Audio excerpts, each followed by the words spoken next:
जैन दोस्तों, आज मैं डिस्कस करने वाले अप्लाइड फिजिक्स सेकेंड यूपी जो पॉलिटेक्निक में जो सेकेंड सेमेस्टर में दिया है। ठीक है, तो ये सेट दिया 2019 का सेट है। इसको हम जो प्रॉपर सॉल्व करेंगे। ठीक है, तो ये जो पहला इसका क्वेश्चन दिया है 2 किलोवाट जो घंटा को जूल में परिवर्तित कीजिए। किसमें? जूल में परिवर्तित करना 2 किलोवाट घंटा को। तो हम लोग जानते हैं जो 1 किलोवाट घंटा कितना? 1 किलोवाट घंटा में 3.6 × 10⁶ जूल होते हैं। 2 किलोवाट घंटा, तो उसको हम एक को मल्टीप्लाई कर दिया। ठीक है, तो इसको मल्टीप्लाई किया कितना है? 7.2 × 10⁶ जूल। ठीक है, पहला क्वेश्चन। दूसरा देखते हैं, दिया है एलईडी का जो है पूरा नाम क्या है, या एलईडी का फुल फॉर्म क्या है? तो एलईडी का फुल फॉर्म है लाइट इमिटिंग डायोड। क्या है एलईडी का full form? Light emitting diode. और अगला जो क्वेश्चन दिया है 1 वोल्ट को परिभाषित कीजिए। 1 वोल्ट को, तो 1 वोल्ट को परिभाषित कीजिए। तो इसका जो आंसर होगा दिया है एकांक धन आवेश को जो वैद्युत क्षेत्र में स्थित एक बिंदु से दूसरे बिंदु तक ले जाने में यदि 1 जूल कार्य करना पड़े। कितना? 1 जूल कार्य करना पड़े, तो उसके मध्य जो विभवांतर 1 वोल्ट के बराबर होगा। ये 1 जो है वोल्ट की परिभाषा है। मीन्स कोई जो है एकांक धनावेश है तो उस वैद्युत क्षेत्र में स्थित है, तो उसे एक बिंदु से दूसरे बिंदु तक ले जाने में यदि 1 जूल कार्य करना पड़े। कितना? 1 जूल। जब उनको एक बिंदु से दूसरे बिंदु तक लाने में 1 जूल कार्य करना पड़ेगा, तब उनके बीच में जो विभवांतर जो है, ठीक है, कितना? 1 वोल्ट होगा। ये 1 वोल्ट की डिफिनेशन होगी। अगला जो क्वेश्चन दिया है एसआई सिस्टम में सौर नियतांक का मात्रक लिखिए। किसका? सौर नियतांक। तो सौर नियतांक का जो फार्मूला होता है I = क्या? I = P/A। क्या होता है? I = P/A। ठीक है, सौर कांस्टेंट है, I = P/A। तो इसका हमें क्या मात्रक, P मतलब क्या होता है? पावर का मात्रक कितना होता है? वोल्ट। और फिर एरिया दिया A, ये इसका कितना हो जाएगा? Metre square. ठीक है, तो जो है दिया है SI इसका सौर जो कांस्टेंट है, इसका मात्रक क्या हो जाएगा? वोल्ट प्रति मीटर स्क्वायर। यहाँ से कितना निकल आएगा? ये वोल्ट प्रति मीटर स्क्वायर। ठीक है, किसका जो है SI सिस्टम में सौर नियतांक में सोलर कांस्टेंट, ठीक का ये मात्रक हो गया। और जो अगला क्वेश्चन दिया और गेट का जो संकेत दिखाइए। और गेट, ठीक है, ये जो है बिलोंग्स टू लॉजिक गेट। ठीक है, लॉजिक गेट से ये है, उसमें और गेट होता है, नॉर गेट होता है, ठीक है, एंड गेट। तो यहाँ पर जो क्वेश्चन पूछा गया और गेट का जो है संकेत, तो ये जो दिया है क्या है? और गेट का संकेत मीन्स इसमें 2 क्या है? इनपुट है A और B। क्या है? 2 इनपुट है, 1 आउटपुट है। ठीक है, तो ये क्या हो गया? और गेट का संकेत। ठीक है, अब आइए देखिए अगला क्वेश्चन इसका क्या है। अगला जो क्वेश्चन दिया है क्वेश्चन नंबर 7 दिया प्रकाशित फाइबर का सिद्धांत लिखिए। प्रकाशित फाइबर का सिद्धांत लिखना है, ये क्वेश्चन दिया। ठीक है, तो क्वेश्चन देखते हैं। प्रकाशित फाइबर एक ऐसी तकनीक है, जो प्रकाशित फाइबर है ये एक ऐसी तकनीक है जो प्रकाश पुंज को जो सूचना के रूप में, जो प्रकाश पुंज है ना, उसको सूचना के रूप में कांच, प्लास्टिक तारों या फाइबर में संचार से संबंधित है। ठीक है, तो ये जो दिया प्रकाशित फाइबर, तो प्रकाशित फाइबर एक ऐसी युक्त है जो प्रकाश पुंज को जो सूचना के रूप में, जो प्रकाश पुंज है ना, तो उसको हम सूचना के रूप में कन्वर्ट करते हैं। ठीक है, उसको कन्वर्ट करके जैसे लॉन्ग दूरी होती ना, तो उस दूरी को हमें ट्रेवल करने के लिए अधिक समय ना लगे, तो उस समय को कम करने के लिए हम किसका यूज करते हैं? इस जो है प्रकाशित फाइबर का। ठीक है, हाँ, तो ये जो है सूचना के रूप में कांच, प्लास्टिक तारों या फाइबर में संचार से संबंधित है। ठीक है, फाइबर ऑप्टिकल दूर संचार में, जब फाइबर जो ऑप्टिकल है कि दूर संचार में महत्वपूर्ण भूमिका निभाता। मीन्स एक कंट्री से दूसरी कंट्री तक हमें सूचना ट्रांसफ़र करना है, तो उस कंडीशन में हम जो है इस फाइबर इसका जो है इसका यूज करते हैं। प्रकाशित फाइबर का इसका यूज करते हैं, जो समुद्रों में जिसे हमें डालना होता है ना, तो यही डाला जाता है। इसके माध्यम से मतलब जो है बहुत कम समय में अधिक दूर तक जो सूचना को ट्रांसफ़र किया जा सके। जैसे एक कॉन्टिनेंट से दूसरे कॉन्टिनेंट सूचना ट्रांसफ़र करना बाय यूजिंग ऑप्टिकल फाइबर। ठीक है, ये महत्वपूर्ण भूमिका निभाता है। एक ऑप्टिकल फाइबर जो लचीला और पारदर्शी होता है, ये जो बेसिकली लचीला और कैसा होता है? पारदर्शी होता है। इसके मुख्य 3 भाग होते हैं। कितने? 3 भाग होता है। जिसके इनर जो टाइप होता है वो क्या होता है? कोर। ठीक है, और फिर उसके मिडिल में देखा जाए यहाँ क्या होता है, कैंडिंग होता है, ठीक है। और जो उसके ऊपर जो उसको सेफ्टी के लिए यूज किया जाता है उस तार में, कि जो समुद्र में जब तार पड़ेगा ना तो we have to need lot of safety जरूरत पड़ेगी ना, तो उसके लिए हम उस पर जो है जैकेट का प्रयोग करते हैं। ऑप्टिकल फाइबर में प्रकाशित, जो प्रकाशित फाइबर है, ठीक है। इसमें जो अगला क्वेश्चन दिया है ला नंबर दिया है, कला संबंध प्रकाश स्रोत से आप क्या समझते हैं।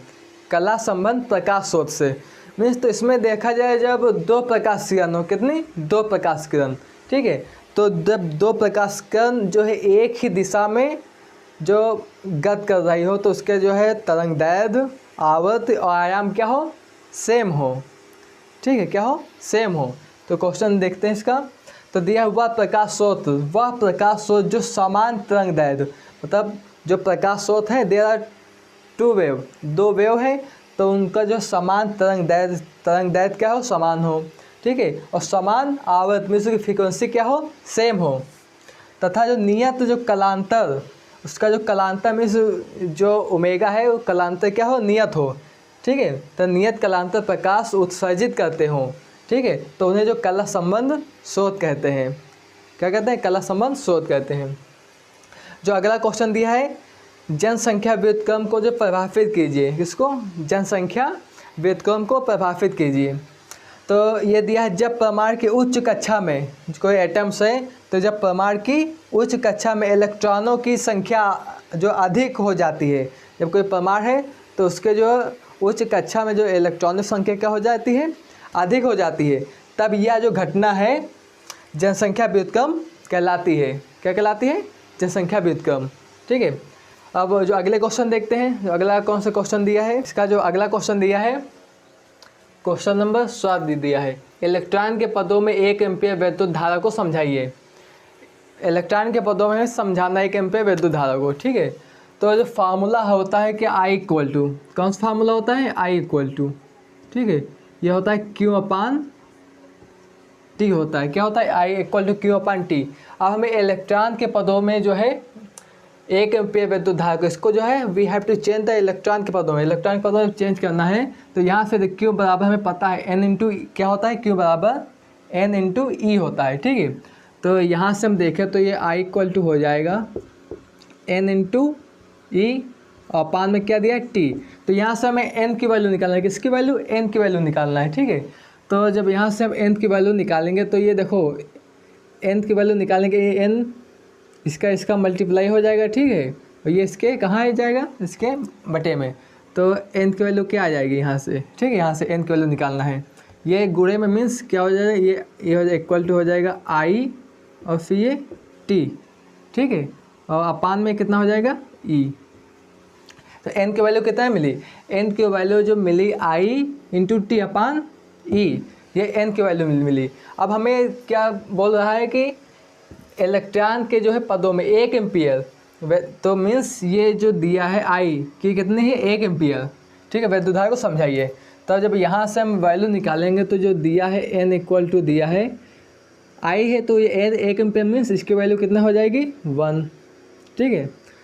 और फिर T जो दिया है क्या, T मतलब एकांक समय की बात कर रहा है, तो ये भी क्या हो जाएगा, 1 अपान में कितना बचा, E, ठीक है। तो इसकी जो वैल्यू हो जाएगी तो वैल्यू क्या हो जाएगी, यहाँ से जब फाइंड आउट करेंगे तो 1 अपान इलेक्ट्रॉन दिया, तो इलेक्ट्रॉन की वैल्यू कितने 1.6 10 के पावर -19 होता है। तो यहाँ पर हो जाएगा 1.6 इंटू 10 की पावर -19, ये इसका जो है सलूशन हो गया, ठीक है।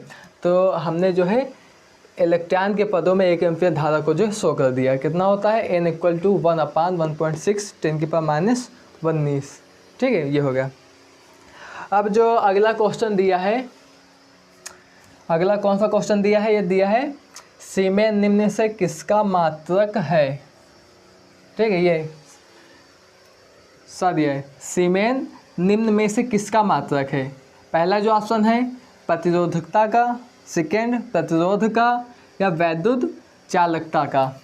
तो ये सीमेन जो है तो बेसिकली किसका मात्रक है, विद्युत चालकता का। तो कौन सा ऑप्शन होगा, ये सी वाला, कौन सा, सी, विद्युत चालकता का, ठीक। अगला क्वेश्चन दिया है PNP ट्रांजिस्टर का संकेत दिखाइए। जो पीएमपी ट्रांजिस्टर क्या है, संकेत दिख रही है। ठीक है, ट्रांजिस्टर जो है दो टाइप का, पीएमपी ट्रांजिस्टर, एनपीएन ट्रांजिस्टर। ठीक है, तो इसका में संकेत, तो पीएमपी ट्रांजिस्टर है तो ये संकेत ये इस प्रकार से जो है हम इसको शो करते हैं। ये जो बी हो गया, क्या हो गया, बेस हो गया। क्या हो गया, बी बेस।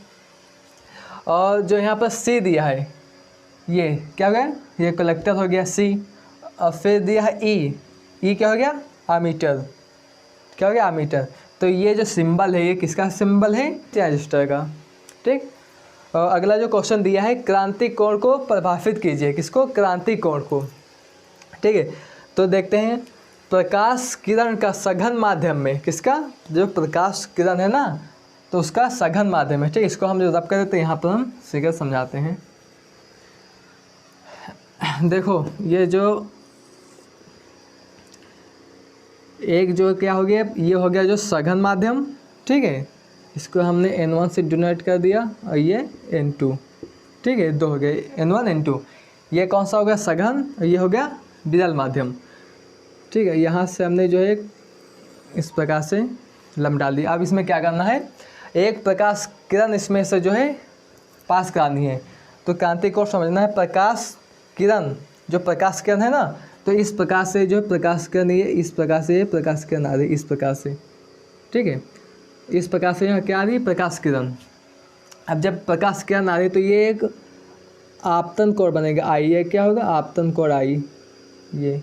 ठीक है, अब ये फिर जो है अब सघन से कहाँ से, सघन से विरल। जब सघन से विरल में जा रहे तो ये अभिलंब जो है, ये अभिलंब से क्या दूर हट जाएगी। ठीक है, ये अभिलंब है तो प्रकाश का ये क्या अभिलंब से जो क्या दूर हट जाएगी। और जब विरल से सघन तो अभिलंब के पास हो जाएगी।